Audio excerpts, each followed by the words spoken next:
$1 dinner, rigatoni bolognese.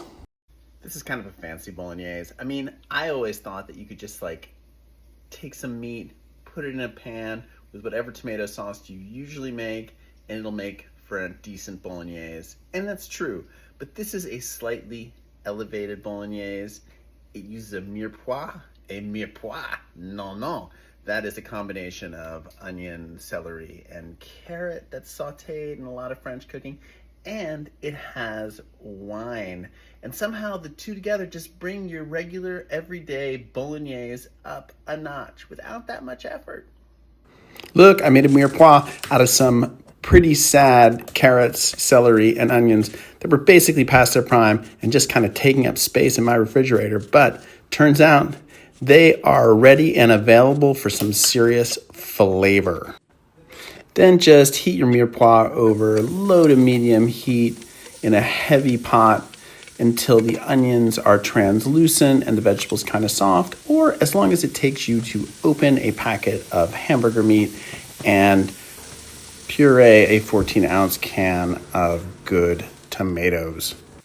Then just add a pound of ground beef to your mirepoix and saute it until it breaks up and is nicely browned.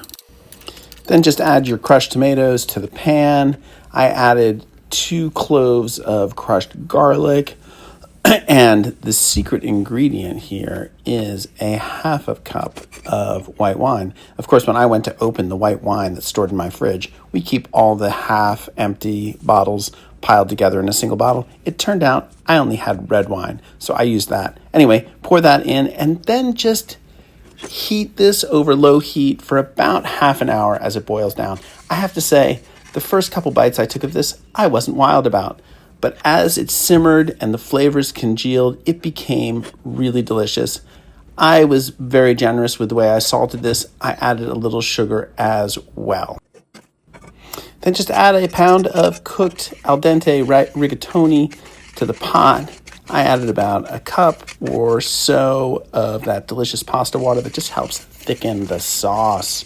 I served this with a kale Caesar that was very acidic and very salty, and it was a real nice balance to this cozy dish.